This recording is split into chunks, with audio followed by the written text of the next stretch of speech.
Ayon kay Palace Press Officer at PCO Undersecretary Claire Castro, katakataka raw para sa palasyo kung bakit hindi pa rin bumababa ang presyo ng bigas, gayong marami namang dumarating na supply. Aniya, mismong si Pangulong Ferdinand Marcos Jr. na rin ang nag-aaral at tinutukoy kung saan nagkakaroon ng problema sa sistema.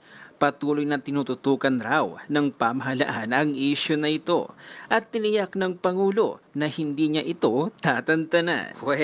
Bakit parang pasuko ka na? Pero ayon naman sa mga analyst, kung pag-uusapan ang presyo ng bigas noong nakaraang administrasyon ng Duterte administration at kung ikukumpara ngayong Marcos administration, walang-wala nga daw noong Duterte administration. Ayon kay April Lee, isang analyst, na-aksyonan daw noon ng Duterte administration ang problema sa presyo ng bigas. Nagkaroon din ng problema sa presyo ng bigas noong Duterte administration, pero nasolusyonan agad ni Tatay Digong.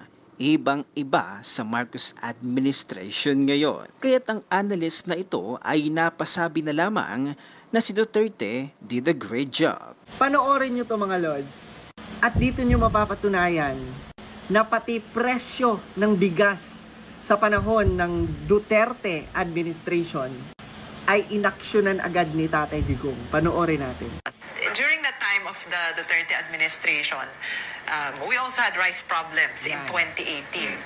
But, looking at what happened in 2018, we had the rice tariffication law, rice prices went up, but then it went down right away. So, in other words, rice was a problem. It caused inflation to go up, but then it was addressed right away. So, this time around, so like for us, we're saying, we're excited because for example, there are so many things that the government is doing. For example, it reduced the tariffs on rice. Globally, El Nino's over, and then India said we're going to lift the ban on rice exports. So we're seeing global rice prices go down. But then you kind of wonder, how come rice prices aren't going down?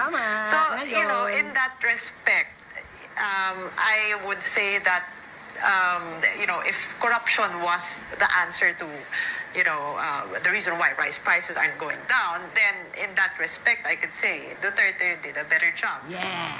Yeah! Diba? Narinig nyo yon? Sa panahon din ni Tatay Digong, may mga pagtaas, no? Sa presyo ng bigas. Pero, sinolusyonan niya iyan right away. Ngayon, may solusyon ba? Dalawa na ang presidente ngayon, ha? Si BBM at saka si Romualdez. Diba? Lalo na si Romualdez kung ano-anong pinagsasasabi. Bumaba ba? May solusyon ba sila? Wala. Kasi puro ngaw-ngaw. Wala namang matinong resulta. Ay, nako Lord. Diyos ko. Basahin natin mga Lords. Mataas na presyo ng bigas palaisipan pa rin sa palasyo. Maging ang Malacanang ay nagtataka kung bakit hindi bumababa ang presyo nito. Ayon kay Yusek Claire Castro, dagsa naman ang supply ngunit hindi ito ramdam ng pamilihan. Imagine that, even President nagtataka at hindi niya alam bakit tumataas ang presyo ng bigas. Ha?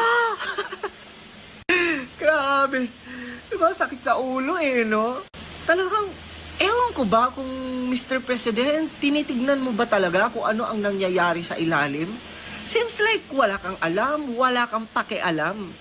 At ang pinaka nakakatawa, wala siyang solusyon. Wala talaga. Analyst at eksperto na mismo ang nagsabi na may nagawa. Duterte did a great job nakapagbigay ng solusyon ang dating Pangulong Duterte noong meron ding problema sa presyo ng bigas sa kanyang administrasyon.